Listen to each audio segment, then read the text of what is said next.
Amados, eu queria conversar um pouco com os irmãos, tratar com os irmãos sobre um assunto que eu particularmente considero extremamente importante para os nossos dias.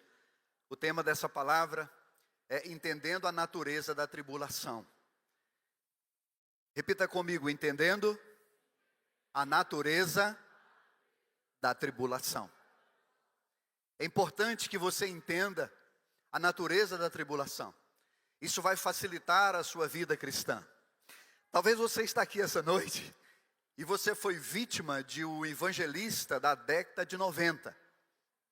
Na década de 90 se levantaram alguns evangelistas do Brasil que não evangelizaram para as pessoas serem salvas, que não evangelizaram com o evangelismo bíblico.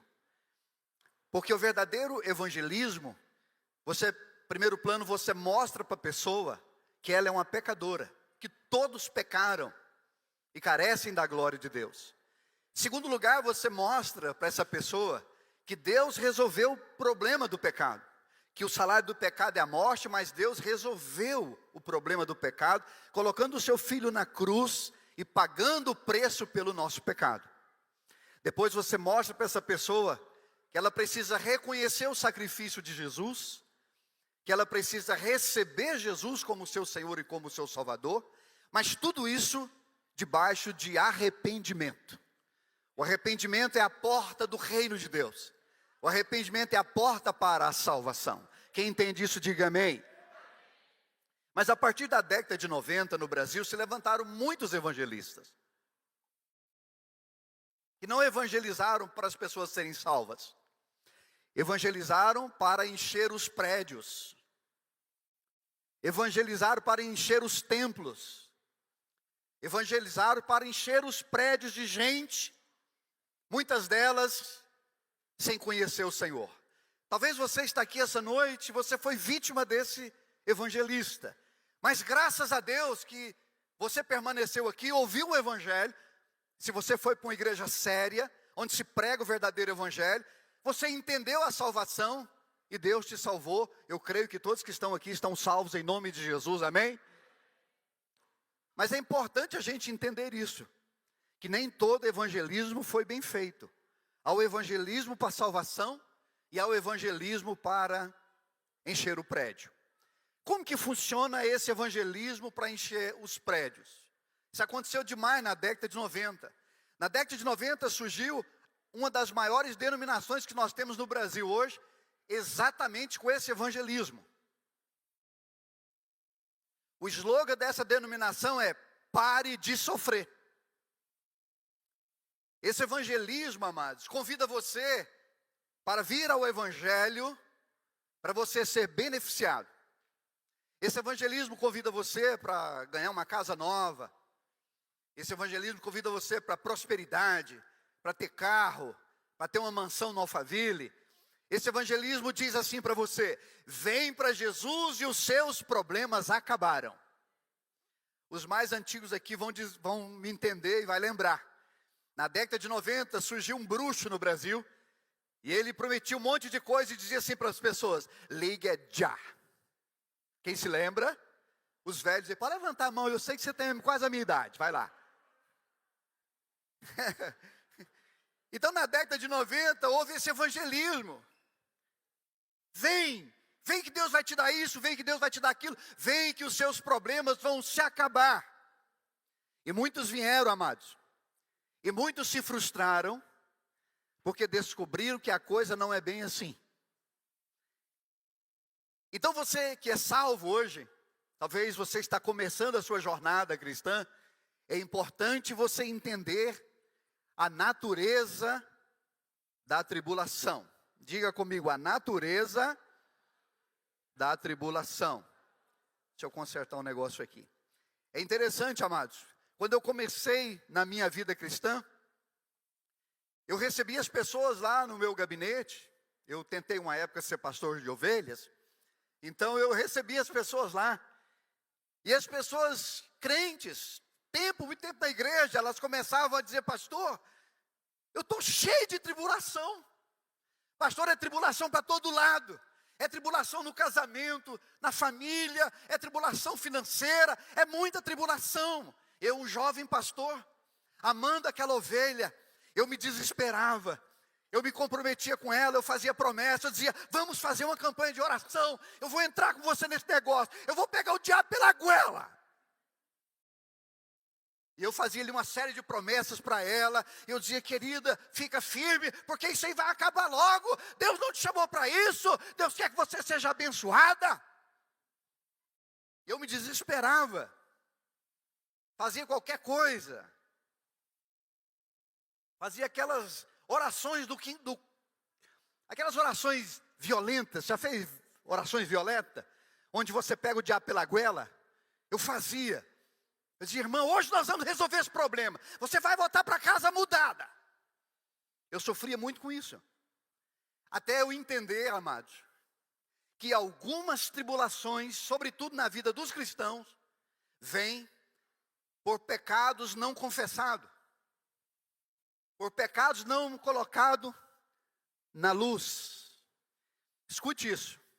Muitos dos nossos problemas e das nossas tribulações é produto de uma vida mal resolvida diante de Deus. O homem, ele está sempre fugindo de Deus. Sim ou não? Vamos ser verdadeiros aqui essa noite. Bom que não tem câmera, dá para lavar a roupa suja. O homem está sempre fugindo de Deus. Nós somos assim, queridos. A nossa natureza caída, ela está o tempo todo querendo fugir de Deus. Deixa eu ler um texto com você, se você quiser abrir a Bíblia, Gênesis capítulo 3. Quando o homem caiu, isso é fato, o homem está sempre fugindo de Deus. Quando o homem caiu, e Deus foi à procura dele. Gênesis 3:8 diz assim, quando ouviram a voz do Senhor Deus, que andava no jardim pela viração do dia, esconderam-se da presença do Senhor Deus, o homem e a sua mulher, por entre as árvores do jardim. Deixa eu ler a primeira parte. Quando ouviram a voz do Senhor Deus. Diga comigo, quando ouviram a voz do Senhor Deus. Eles já haviam caído. Eles já estavam em pecados. Esses dias eu ouvi um pregador dizendo que Deus não fala com pecadores. Ora, claro que fala. Se Deus não fala com o pecador, como que ele se converte? Eles ouviram a voz do Senhor, e ao invés de aceitar o confronto, porque Deus foi lá para confrontá-los, Deus foi lá para saber por que vocês fez o que eu disse que não era para fazer. Mas a Bíblia diz que eles se esconderam da presença do Senhor. E não é diferente hoje, amados. E não é diferente comigo e com você. Nós queremos evitar o confronto. Mas nós vamos entender que pecados não resolvidos, que pecados escondidos, traz grandes tribulações sobre nós. Eles fugiram, se esconderam da presença do Senhor. Alguns anos atrás, nos Estados Unidos, surgiu um grande cristão, um homem de Deus, chamado Joy Adams. Não sei se você o conheceu, a história dele. Jamie Adams, acho que é isso que pronuncia. Esse homem, ele teve grandes problemas, porque ele começou a confrontar a psicologia. Ele dizia que a psicologia é anticristã e antibíblica. E ele teve muitos confrontos, muitos debates e muita dificuldade com os teólogos da época. E ele se ofereceu como voluntário para trabalhar em um hospital psiquiátrico. E ali ele teve contato com todo tipo de gente, com todo tipo de problema. E ele conta um fato que é muito interessante, de uma paciente dele, que sempre que ele ia confrontar aquela mulher, ela tinha uma reação, ela tinha uma histeria. Ela começava a gritar, ela rangia os dentes, ela tremia e às vezes até desmaiava. E as pessoas corriam com aquela mulher para uma sala para aplicar remédios nela. Mas Adams, ele desconfiava que tinha algo ali. E ele continuou a tratar aquela mulher, mas sempre que ele entrava na vida dela, ela começava com essa histeria, começava a gritar, rangia os dentes, travava tudo. Depois de um tempo, Adams insistiu e descobriu que aquela mulher tinha aquele problema, se manifestava daquela forma, porque ela havia traído o seu marido com o vizinho. É da natureza humana esconder os nossos pecados, esconder as nossas falhas, fugir do confronto porque nós não queremos ficar face a face com Deus. É interessante, amados, que o profeta Isaías, ele começa o livro falando do pecado de Judá, falando do pecado de Jerusalém. Ele diz, esse povo é assim, esse povo é assado, esse povo não ama a Deus, esse povo é falso, esse povo não busca o Senhor, esse povo tem pecado escondido. Aí de repente Isaías vê o trono de Deus. Isaías tem uma visão de Deus. Até então Isaías está com a metralhadora na mão, atirando para todo lado, acusando Judá e Jerusalém. Mas quando ele vê o trono de Deus, quando ele vê a beleza do Senhor, a santidade do Senhor, o poder de Deus, ele diz, ai de mim. E ali ele já começa confessando, dizendo, eu tenho uma boca porca. E eu habito no meio de um povo corrompido. O problema desse evangelho mal pregado é que ele gerou muitos cristãos que são muito bons em apontar o dedo, que são muito bons em descobrir o pecado alheio, mas nós mesmos temos enorme dificuldade de ficar no confronto, cara a cara com Deus. Mas quando Isaías vê a glória de Deus, ele vê ele se enxerga, parece que ele está olhando no espelho, ele diz, espera aí, o problema começa em mim, o problema começa comigo, eu sou um homem de lábios impuros. Ele começa ali confessando o seu pecado. A palavra de Deus diz que o anjo do Senhor pegou uma brasa e veio e tocou a boca de Isaías, para que houvesse cura. Muitas das nossas aflições, muitos dos nossos sofrimentos, das nossas angústias, dos nossos tormentos, das nossas tristezas, é fruto de pecado escondido, amados. Isso é sério. Porque Davi disse, enquanto eu ocultei o meu pecado, até os meus ossos apodreceram dentro de mim. Veja que coisa séria. Por um tempo ele ocultou o pecado, foi preciso Deus mandar um profeta lá, foi preciso Deus mandar Natã. Natã no Velho Testamento é a figura do Espírito Santo que está em mim e você, que está em nós, para fazer com que nós possamos enxergar, muitas vezes, as nossas mazelas. O último domingo que o pastor Voneir trouxe aquela palavra, eu confesso para os irmãos que eu fui muito confrontado. E eu gosto de ser confrontado. O confronto é necessário, porque ele nos alivia. O confronto traz bênçãos sobre as nossas vidas. Davi disse, enquanto eu me calei, até os meus ossos se apodreceram dentro de mim, se derreteram.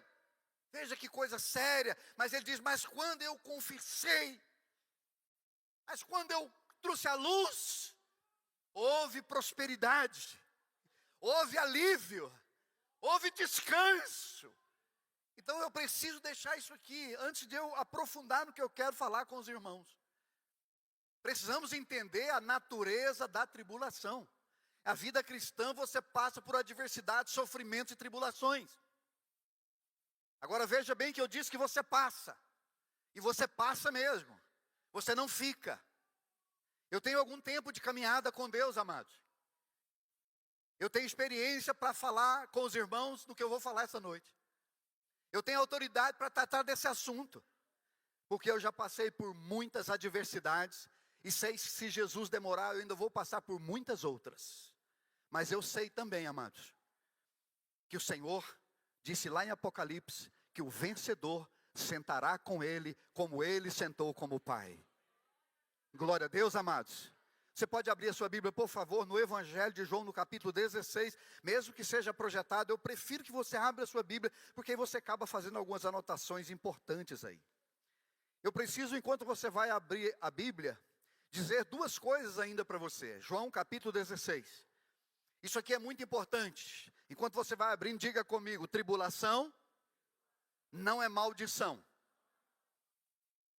Porque na década de 90 se criou uma doutrina na igreja de que tribulação é uma maldição. Não, não é. São coisas diferentes, distintas. Estude sobre tribulação, adversidade, sofrimento na Bíblia. E estude sobre maldição. São coisas completamente diferentes. Amados, se tribulação, se adversidades, sofrimentos, dias difíceis na vida de uma pessoa fosse sinônimo de maldição, as duas pessoas mais malditas da Bíblia seria Jó e o apóstolo Paulo. Não haveria ninguém mais maldito na Bíblia do que Jó. Porque é muita tribulação, amados. É muito sofrimento. É muita adversidade. Mas maldição, mas tribulação não é sinônimo de maldição. Quem entende isso diz amém. A Bíblia mostra que o Senhor, ele foi um homem de muita tribulação. O profeta Isaías chama Jesus de homem de dores. Ele sofreu dores físicas e dores na alma. Quero desafiar você a estudar a história da igreja. Estude a história da igreja. Isso vai fazer bem a sua fé. Isso vai fortalecer você se você estudar a história da igreja. Primeiro você vai descobrir que tribulação é coisa normal na vida de qualquer crente, qualquer líder, de qualquer pastor. Estude a história da igreja. Pastor, por onde eu começo? O primeiro capítulo da história da igreja é o livro de Atos. Estude o livro de Atos, querido. O Espírito Santo desce sobre 120 irmãos. Eram cerca de 500 convertidos na época. Mas quando o Espírito Santo vem, somente 120 estava reunido. E o Espírito Santo desce sobre eles e começa ali a história da igreja, um grande avivamento. Quando você chega no capítulo 4, você já tem a primeira perseguição da igreja. O Império Romano se levanta, pega os principais líderes e coloca na cadeia. E aí você vai estudando o livro de Atos, e você vai vendo quantas adversidades, quanto sofrimento. Aí passa um pouquinho, você vê Estevão, um homem cheio do Espírito Santo. Um homem o que, irmãos? Morre apedrejado. É apedrejado em praça pública. E aí as coisas vão acontecendo. Mas você pode também acessar uma boa livraria, e eu tenho uma livraria, posso te ajudar. Conseguir alguns livros para você estudar a história da igreja. Para você ver a história de homens e mulheres que entenderam a natureza da tribulação. No século XVI, houve uma mulher no sul da França, chamada Marie Durante. Essa mulher extraordinária, uma jovem que conheceu Jesus com seus 15 para 16 anos de idade. Aquela jovem foi visitada pelo Espírito Santo, e ela evangelizava e pregava o evangelho e a salvação de Jesus como ninguém. Aquela menina começou a impactar o sul da França. Centenas de pessoas se convertiam através da pregação daquela menina. Aquilo incomodou o rei, o império. E o rei mandou colocar aquela menina na prisão. E colocaram ela numa masmorra, numa prisão. Sabe o que aconteceu? Marie ganhou toda a prisão para Jesus. No final ele ganhou o diretor da prisão para Jesus. E quando o rei ficou sabendo, ele mandou soltar Marie com a seguinte proposta: nós vamos te dar a liberdade, mas se você voltar a pregar esse evangelho, nós te mataremos. Marie disse para o diretor do presídio e para todas as pessoas às quais ela havia ganhado naquele presídio. Ela disse: eu vou morrer na porta do presídio. Porque quando eu sair daquelas portas, os primeiros que eu encontrar, eu vou falar da salvação do nosso Senhor Jesus Cristo. E assim aconteceu. Aquela jovem saiu ali e logo começou a pregar o evangelho. E ela foi morta. O governo mandou matar aquela jovem. O sangue dela foi derramado. Nós estivemos agora na África. Eu estava olhando para o sofrimento daquele povo, amados. Eu adoeci lá em Kinga, e nós tivemos que voltar para Nampula, porque eu precisava de um cuidado médico. E nós vemos numa van, tarde da noite, no meio do nada, aquele povo com um saco de lenha na cabeça, aquele povo que passa meses comendo só mandioca, aquele povo que você não consegue olhar para eles e não chorar. Quantas vezes eu chorei ali, dentro daquela van, passando mal, minha cabeça estava rachando de dor. Tive 36 horas de dor de cabeça. Mas você não entendeu essa dor de cabeça, não. Não é essa dorzinha de cabeça que você tem, não, que o Doril resolve, não. É um negócio que parece que a sua cabeça vai abrir. E eu olhando para aquele povo no meio do nada, não tem uma lâmpada, saco de carvão na cabeça, anda a noite inteira para chegar no outro dia cedo, vender um saco de carvão e talvez comprar alguma coisa para a família comer. Aí você olha para aquilo, Ali tem muitos cristãos, ali tem gente convertida. Ali tem gente que conhece Jesus. Aí você olha para aquilo e diz, não é justo. Eles não terem uma melhor recompensa do que a nossa na glória. Eu preciso dizer para os irmãos que eu acredito sim, que cada um de nós teremos um lugar no céu. Porque certos cristãos e certas pessoas pagaram com a própria vida pela sua fé. E não é justo nós aqui no Brasil, no arzinho condicionado, numa poltrona bem confortável, numa igreja que produz tudo o que você precisa, boa palavra, providencia eventos para você, ceia, festa, para que você sirva ao Senhor melhor. Você ter o mesmo que aquele povo teu. Você ter o mesmo que aquele povo vai ter. Não é justo. Então, amados, nós precisamos entender a natureza da tribulação.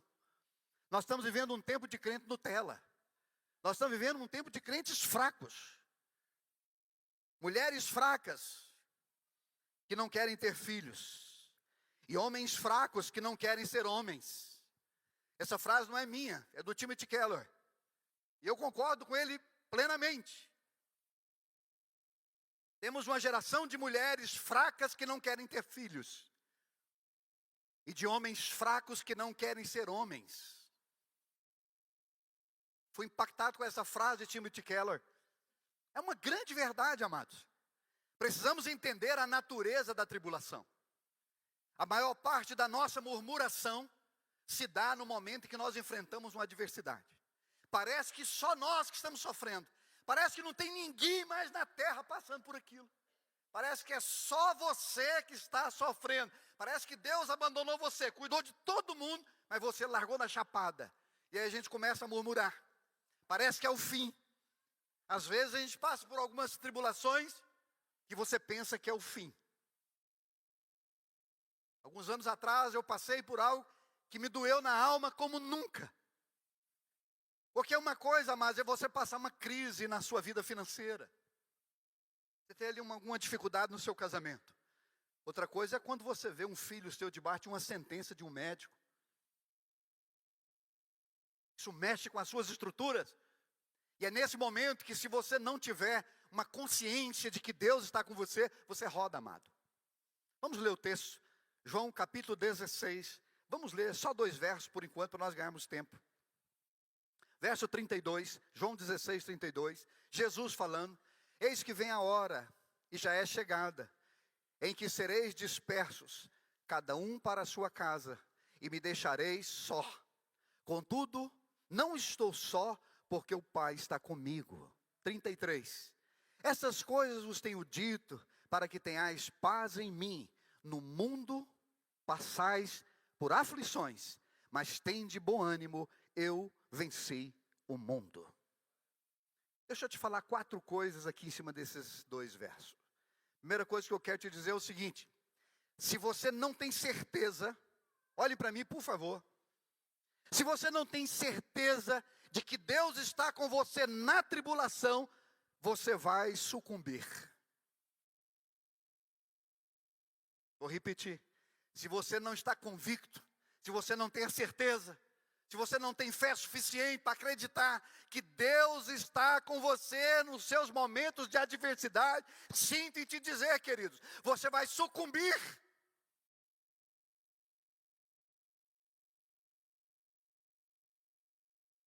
Porque na hora da adversidade, é extremamente importante você estar com a sua fé em dias. Porque na hora do sofrimento, se você não tiver uma consciência de que talvez pessoas próximas a você, que você colocou tanta expectativa, que você esperou tanto, que você confiou tanto, seu patrão, seu pai, sua mãe, amigos, pessoas que juraram fidelidade a você, e nessa hora todos fogem. Jesus está dizendo aqui, olha, está chegando a hora. Amados, Jesus está preparando os discípulos para viverem sem a presença física dele. Ele está preparando os discípulos para entrar no novo tempo. Porque até aqui Jesus está com eles em todas as situações. Mas agora Jesus vai para a cruz. E ele está preparando os seus discípulos. E ele olha e diz assim: está chegando a hora. A hora em que vocês, vai cada um cuidar da sua vida. Nós caminhamos 3 anos e meio juntos.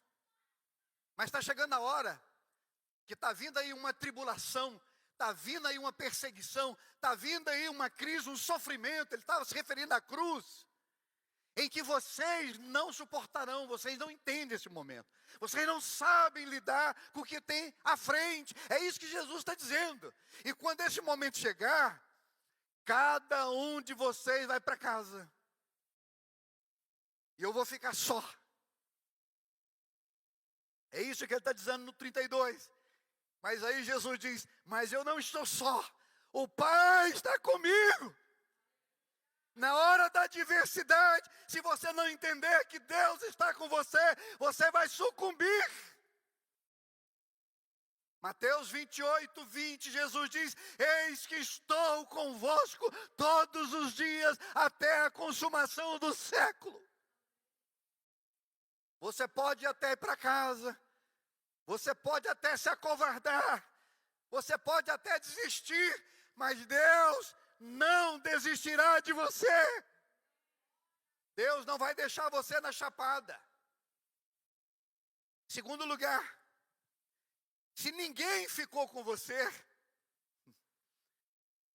não significa derrota, mas circunstância. Vou falar de novo. Se ninguém ficou com você, não significa derrota, mas circunstância.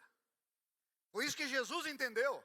O fato de ninguém ficar comigo, não significa que eu morri, não significa que eu perdi, não significa que acabou tudo. Porque diante das adversidades, muitas vezes a nossa alma quer nos enganar. A nossa alma não transformada pela palavra de Deus, a nossa alma não restaurada pelas Escrituras, fermentada por esse mundo, fermentada pela mídia, fermentada pelas mentiras desse mundo, a nossa alma quer nos enganar. E trazer a sensação de que se eu não tiver fulano, eu morro. Se eu não tiver Beltrano, se eu perder esse emprego, se me faltar isso. Queridos, vou repetir em nome de Jesus. Se ninguém ficou ao seu lado, isso não significa derrota, significa circunstância, porque Deus continua do seu lado. E na hora da adversidade, se você se rende à circunstância, você perde a batalha. Salomão diz que na hora da pressão, se você render o seu espírito, a derrota vem. Na hora da adversidade, se você se prostra, se você entrega, aí sim, será a derrota. Mas se você entender que é apenas uma circunstância, que daqui a pouco ela não vai existir mais, porque Jesus ensinou no texto que você passa, você não fica, vai chegar uma hora que isso vai acabar. Amados, eu posso dizer para os irmãos, acaba mesmo. As adversidades passam.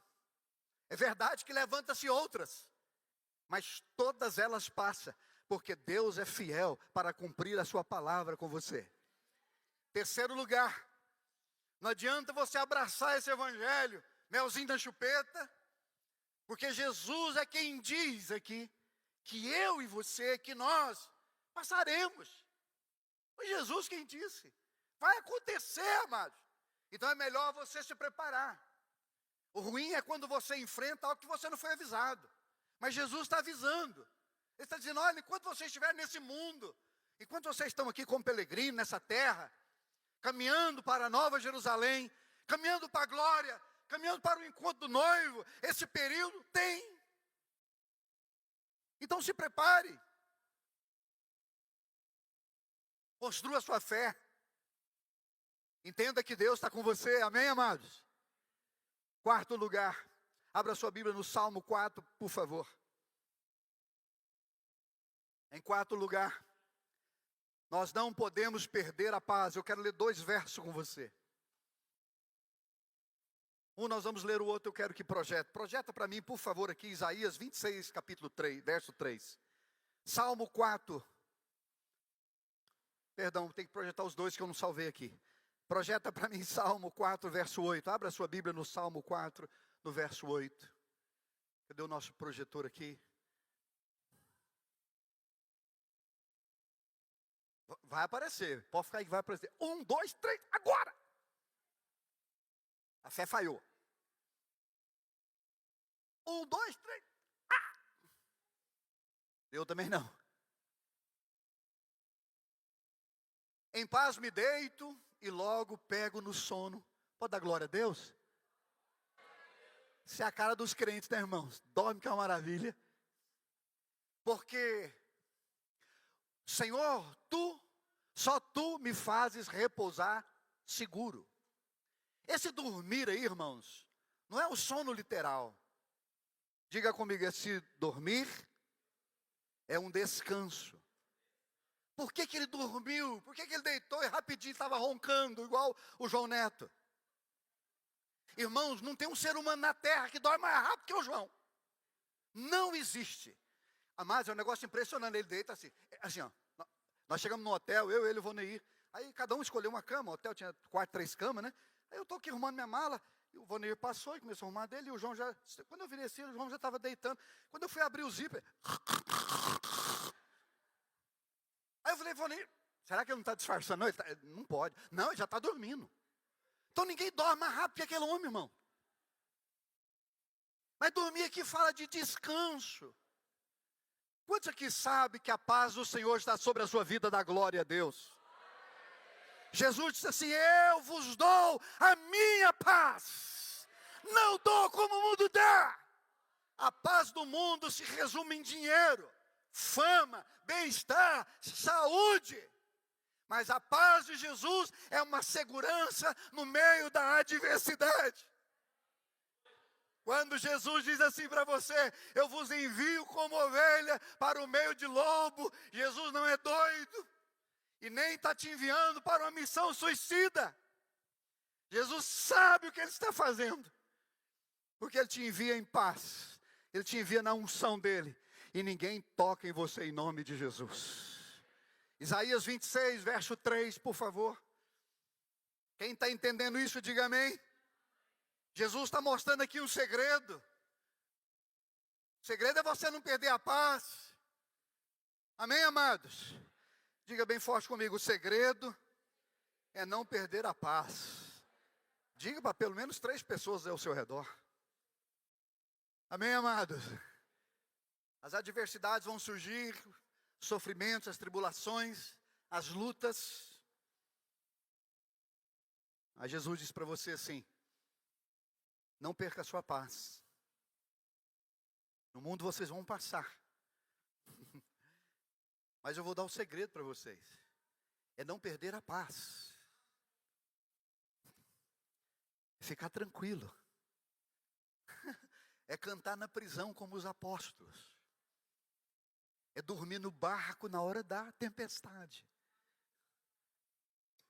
É saber que Ele está comigo. É saber que Ele não me deixa. É saber que Ele conhece a minha estrutura. Ele sabe o quanto eu e você confiamos nele.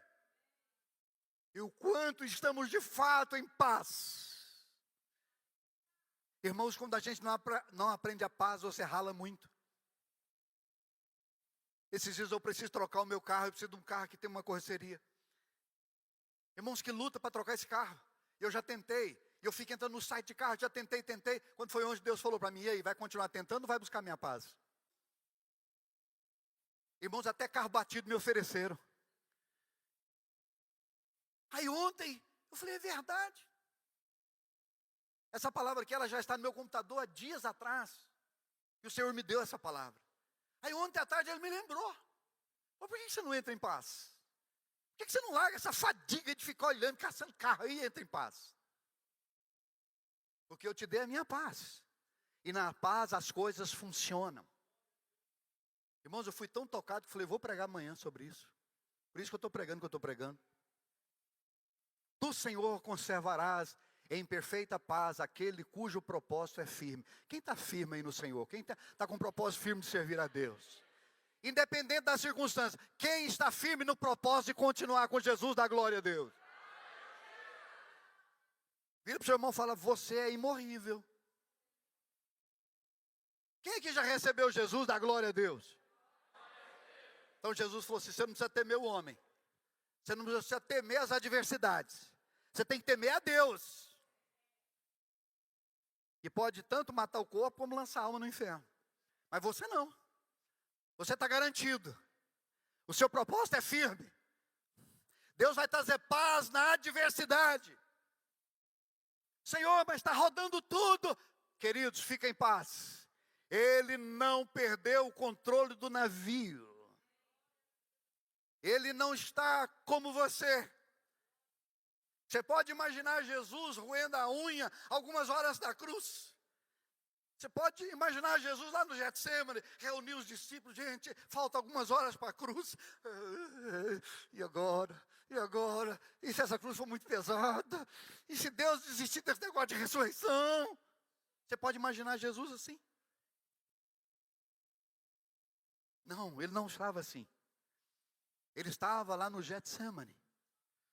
Quando eu estive em Jerusalém, eu fui lá no lugar onde Jesus orou, debaixo daquelas oliveiras. Até hoje algumas estão lá. Ali ele estava em paz, irmãos. E a oração dele foi: Pai, faz tudo o que tem que ser feito. Se der para livrar a minha cara, glória a Deus. Se não der, vamos lá. O que importa é que a tua vontade seja feita. Amados, Deus está no controle do barco e não vai te faltar nada em nome de Jesus. Agora, nós não podemos mentir para vocês. Nós não podemos pregar a pregação do evangelista da década de 90. Eu não posso enganar você. O Brasil é um país, amados, que o mesmo número de pessoas que estão dentro do templo é o mesmo número de pessoas que estão fora. Como eu já disse aqui, mas vale a pena repetir. Gente que um dia esteve aqui, gente que usou esse instrumento, gente que se batizou, gente que tomou ceia, foi vencido, porque não entendeu a natureza da tribulação. Em fé você precisa colocar o binóculo da palavra de Deus e enxergar lá na frente. O diabo engana crente que não conhece todas as escrituras. Esses dias eu estava estudando sobre o milênio. Eu estava olhando como o milênio vai ser maravilhoso. Teve uma hora que Deus falou tanto comigo. Eu fiquei imaginando nós no milênio, aquela glória. Satanás preso. Quando ele disse: o diabo está preso, eu virei para ele: você vai estar preso. E nós reinando com Jesus por 1000 anos. E você é preso, e você é preso. Sabe, irmãos? Se você não conhece o futuro, o diabo te engana. Mas se você sabe, se você conhece as escrituras, se você sabe o Deus o qual você serve, e se você enxerga Apocalipse, se você enxerga lá na frente, se você sabe que os sofrimentos do tempo presente não pode ser comparado à glória a ser revelada em nós. Se você sabe isso, você não se rende, você não se prostra, você não murmura, mas você permanece. Para isso você precisa entender a última coisa que Jesus diz nesse texto. Em quinto lugar, Jesus diz assim: olha, tenha bom ânimo. Abra sua Bíblia no Salmo 37, por favor. Eu gosto que você abra sua Bíblia porque você faz aí uma anotação. Salmo 37, por favor. Tenha bom ânimo. Tira essa murmuração. Deus está cuidando de você. Na volta da África, eu disse mais uma vez para o Pedro: falei, acho que tem muito crente no Brasil, precisa vir aqui. Vai diminuir bastante a murmuração. Você vai ver como a sua vida é boa. A gente murmura porque a gente não presta. Nossa vida é muito boa, amados. Eu estou evangelizando um juiz aposentado. E essa semana eu levei um presente que eu trouxe da África para ele. E ele estava recebendo o filho dele com o sogro e a família do filho. Eu cheguei, apertei a campainha, uma mansão. E eles me receberam lá dentro, me chamaram para um café. Quando eu olhei todo aquele cenário, eu disse: é aqui, Jesus. É aqui que eu vou falar do evangelho para esse povo. Sabe como que a estratégia que Jesus me deu para falar com aqueles homens ricos? Ele é um juiz aposentado, tem 2 filhas que são juízes. Família do seu filho, a família da esposa do filho, família de médicos, muito bem sucedido no sul do país. E eu perguntei para ele: a vida de vocês é boa, sim ou não? Aí um respondeu assim, mais ou menos. Depois eu vou provar que ela é boa. Eu comecei a contar algumas experiências da África. Depois eu abri o presente, uma capulana. Eu trouxe para a esposa dele. Eu comecei a falar daquele povo. Eu comecei a falar do postinho que nós estamos construindo em Kinga, para diminuir o sofrimento daquele povo. Eu comecei a contar dos irmãos que estão voluntariamente servindo ao Senhor para diminuir o sofrimento daquele povo. Aí de repente naquela mesa, tomando café, eu começo a olhar para aqueles olhos, todos cheios d'água. Havia uma presença de Deus ali, um quebrantamento, né? Eu disse, a nossa vida é muito boa. Você não tem ideia tanto que a sua vida é boa. Mas ela pode se tornar amarga se você não receber Jesus. Mas ela pode se tornar uma tragédia se você não receber o Filho de Deus dentro de você. Bom ânimo. Está tudo certo, querido. Deus não perdeu o controle. Está tudo certo. O que você está passando agora não se compara ao que você vai receber na glória. Posso ouvir um amém da sua boca? Salmo 37, verso 39, diz assim: vem do Senhor a salvação do justo.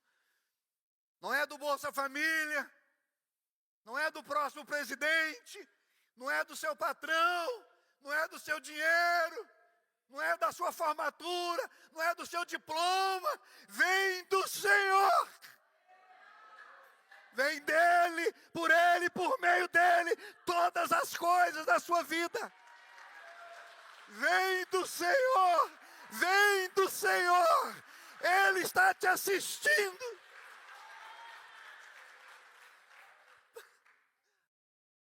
Vem do Senhor, Ele não te esqueceu. Claro que Ele sabe de tudo que você está passando, querido. Se Ele sabe até quantos cabelos tem na sua cabeça, será que Ele sabe do que você está passando? Estou citando muito o profeta Isaías, porque eu estou meditando no profeta Isaías. O profeta Isaías diz assim: eis que o ouvido do Senhor não está tampado, e a sua mão não está encolhida para que não possa abençoar. Ou você acha que Deus não está te assistindo? Ou você acha que o seu Senhor não está vendo tudo? Ou você acha que Ele não está ouvindo o seu clamor? Ou você pensa que a mão dele está encolhida? Eu preciso te dizer, em nome de Jesus, não está. O profeta Isaías diz que está estendida para abençoar. Vem do Senhor a salvação do justo. Ele é a sua fortaleza no dia da tribulação, da adversidade, do sofrimento. Ele não te esqueceu. Ele é a sua fortaleza. Ele vai te levantar nesse momento. Palavra de Deus que não veio sobre mim e você, tentação que eu e você, que nós não consigamos suportar. Deus conhece a sua estrutura. E Ele sabe a hora de cada coisa na sua vida, em nome de Jesus. Posso ouvir um amém da sua boca? Abra a sua Bíblia em Tiago, no capítulo 1.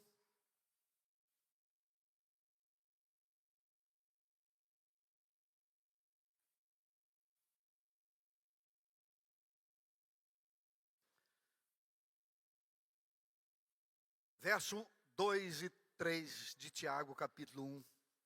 Meus irmãos, tende por motivo de toda alegria o passardes por várias provações. Parece que Tiago é cômico, né? Sabendo que a aprovação da vossa fé, uma vez confirmada, produz perseverança. Ora, a perseverança deve ter ação completa, para que sejais perfeitos e íntegros. Para que sejais perfeitos e íntegros e em nada deficientes. Deixa eu te dizer uma coisa. Parece que Tiago está aqui fazendo uma piada com a nossa cara, né, amado? Fique alegre. Tende por motivo de toda alegria o passar por várias provações. Você pode imaginar um irmão entrando ali, chegou atrasado no culto, né? Então todo mundo está vendo ele entrar. Quando você chega atrasado, todo mundo te vê, né? Aí você chegou atrasado, o irmão está sorridente. Aquele sorriso no rosto. Ô, queridos, graça e paz. Ô, pastor, hoje eu vou dar o dízimo. Todo feliz. Aí você fala, nossa, mas a felicidade desse irmão me comoveu.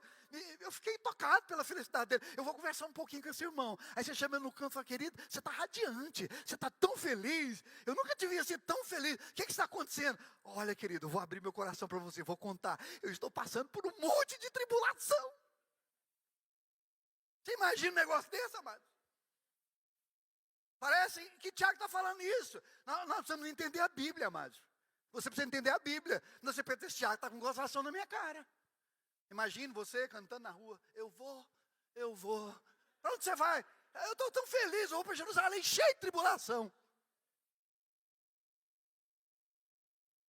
O motivo da alegria não é a prova, mas o resultado da prova. Diga comigo, o motivo da alegria não é a prova. Diga, na prova, a gente não fica alegre. Diga, na prova, a gente fica igual o pintinho. Estou sentindo nada. Na prova você fica batido. Mas no resultado da prova, você dá glória a Deus. Amém? Vou repetir isso para você. O motivo da alegria não é a prova, mas o resultado da prova. Você que já estudou, ou você que está estudando, no dia de prova, dá aquele suador, não dá? Tem uma irmã que está vindo junto comigo, com a minha esposa, ela está estudando muito. Aí nós citamos uma data, eu não me lembro a data, ela estava atrás de mim e falou, é o dia de prova. Aquela data é o dia de prova dela, eu entendi tudo. É o dia do suador, é aquele dia que você treme, né? Aí você faz a prova, o professor diz, parabéns, você tirou 10. Yes! Não é? Então o que Tiago quer dizer aqui é o seguinte, amados. Suporte a prova. Entenda que ela vem, Jesus já disse que ela vem. Se prepare para ela. Não murmure, fique firme. Crie músculos espirituais. Edifique a sua fé. Porque você vai ver que a prova vem, mas você passa por ela e recebe uma boa nota. Porque você passou pela prova. Posso ouvir um glória a Deus? Interessante que o texto diz que são várias provações. Por que várias? Porque Deus vai nos provar, irmãos, em áreas diferentes. Deus sabe onde trata você. Amém? Deus sabe onde trata você. Tem um amigo nosso, um irmão em Cristo, um irmão precioso. O estupim dele é muito curto. Aliás, há muito tempo que ele perdeu o estupim.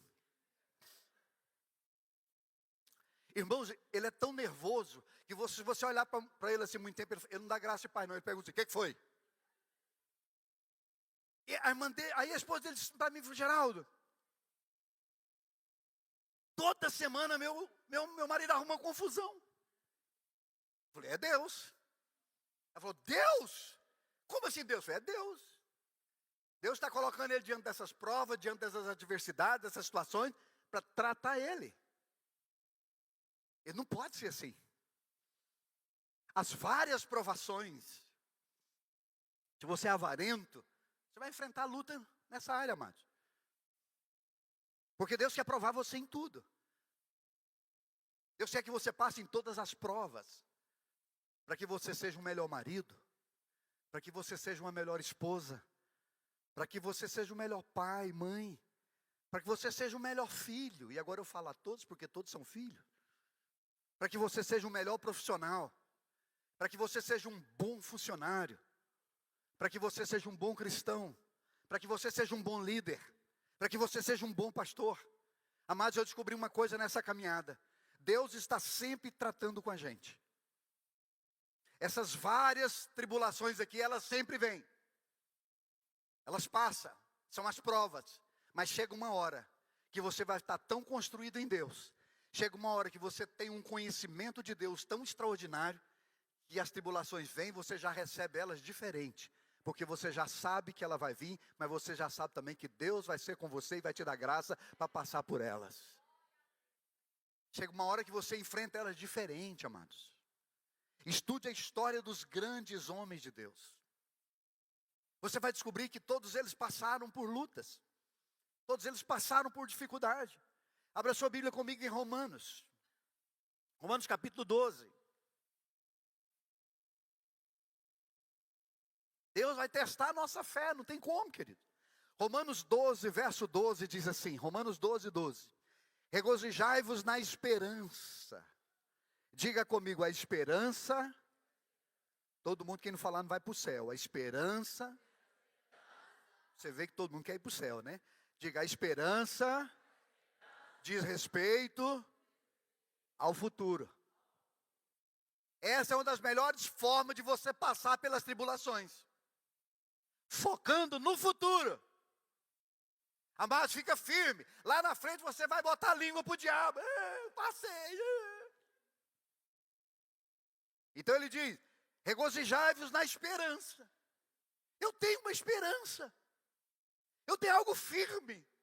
Eu tenho algo que eu posso me espelhar. Eu tenho aonde olhar. Eu tenho aonde segurar. Eu não estou vagando.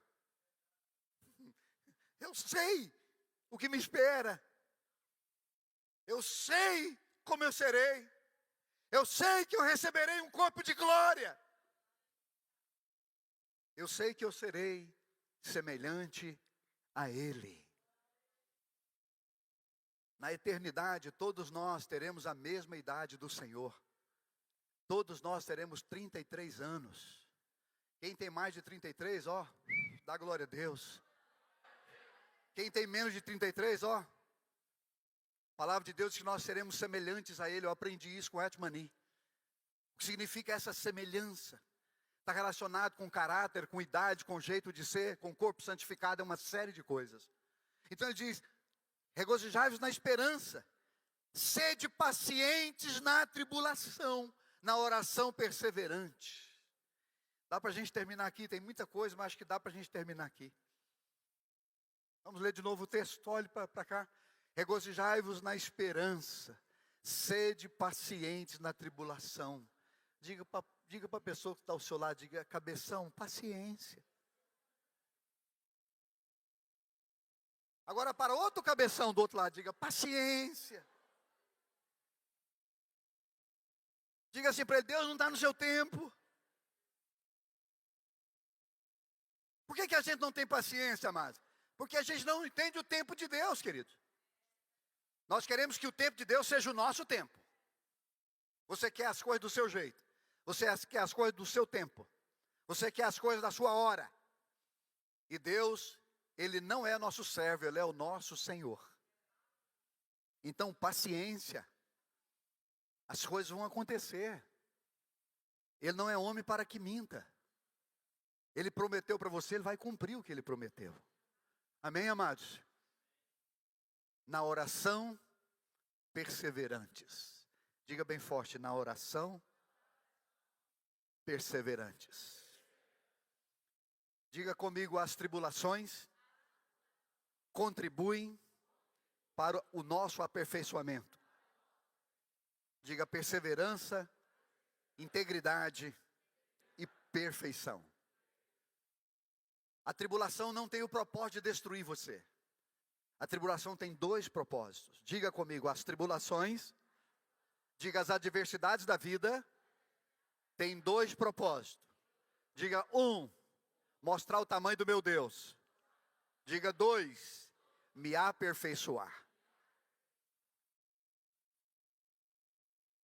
É por isso que a Bíblia diz, não estranhe o fogo que há entre vós. Deus está purificando, Deus está te preparando para coisas extraordinárias. Fique firme, amados. Deus está te aperfeiçoando e às vezes essas situações são permitidas por Deus. A gente entra muito em crise, por que Deus permitiu isso? Porque Deus vai te aperfeiçoar. Você vai sair do outro lado entendendo uma série de coisas. Você vai ver um monte de coisa nesse processo. Você vai ver o quanto você estava errado. Você vai ver o quanto Deus é poderoso. Você vai ver o quanto Deus está trabalhando no seu caráter, na sua integridade, na sua moral. Como Deus está moldando você para ser a imagem do seu filho. Amém, amados? Vamos ler o último verso. Vai comigo para Apocalipse, por favor. É melhor terminar em Apocalipse, porque Apocalipse termina mesmo, né? Então vai para Apocalipse. Que revelação, irmãos, nossa. Apocalipse capítulo 3. Quantos recebem essa palavra da glória a Deus? Nós vamos tomar a ceia da esperança hoje, irmãos. A ceia da paciência. Hoje você vai tomar a ceia da paciência. A ceia da perseverança, da oração. Sabendo que Deus está no controle de todas as coisas. Nós não seremos destruídos, amados. A Bíblia não diz isso. A Bíblia diz que nós seremos salvos por Ele. Glória a Deus. Agora, se tiver que pagar o preço, pague. Mas saiba que no final você vai estar dando glória a Deus. Amém? Apocalipse capítulo 3.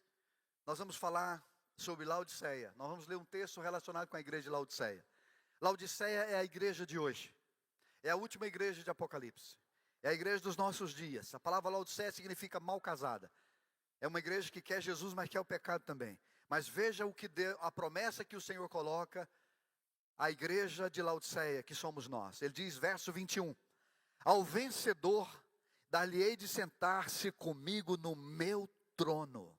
Assim como também eu venci e me sentei com meu Pai no seu trono. 22. Quem tem ouvidos, ouça o que o Espírito Santo está falando à casa de adoração de Trindade essa noite, em nome de Jesus. Diga comigo, o vencedor sentará com o Senhor no trono. Diz, o vencedor é aquele que ouve o que o Espírito diz. Não sou eu, é o Espírito em mim, mas eu quero te dar uma palavra. O que eu falei aqui essa noite é palavra de Deus para todos nós. Eu posso ver Deus salvando algumas pessoas hoje através dessa palavra. Não me refiro à salvação eterna, eu me refiro à salvação de um momento. Você precisa entender o que foi falado aqui essa noite, porque muitos de vocês vai glorificar a Deus, porque você vai ver Deus se mover de forma sobrenatural.